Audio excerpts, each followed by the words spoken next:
کچھ دلچسپ خبریں شامل کرتے ہیں۔ نیو جرسی کے دلدلی علاقے کی صفائی کے دوران ایک شخص کو بوتل میں بند ایک پیغام ملا جو 53 سال قبل ایک 9 سالہ بچی نے سمندر میں بہایا تھا۔ دی چائلڈ لینڈرز انیشیٹو کے شریک بانی جان کیویٹر مین اوپر ٹاؤن شپ کے دلدلی علاقے میں معمول کی صفائی کر رہے تھے کہ انہیں ایک بند بوتل ملی جس میں ایک 9 سالہ بچی کا مزاحیہ پیغام موجود تھا۔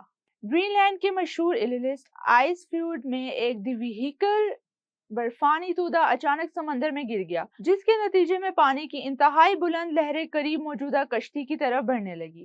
اس دل دہلا دینے والے منظر کی ویڈیو سوشل میڈیا پر تیزی سے وائرل ہو رہی ہے جس میں برفانی تودے کے ٹوٹنے، الٹنے اور پانی میں گرنے کا لمحہ واضح طور پر دکھایا جا سکتا ہے۔ کانپور میں ایک شادی کے موقع پر ایک خاتون نے یہ دعویٰ کرتے ہوئے پنڈال میں دعویٰ بول دیا کہ وہ دلہے کی قانونی طور پر شادی شدہ بیوی ہے۔ میڈیا رپورٹس کے مطابق خاتون نے اسٹیج پر دلہن کا سامنا کیا اور الزام لگایا کہ اس کا شوہر طلاق حاصل کیے بغیر دوبارہ شادی کر رہا ہے۔ پولیس کو بھی اطلاع پہنچائی گئی جس پر پولیس موقع پر پہنچ گئی اور ملوث افراد کو پوچھ گچھ کے لیے لے گئی۔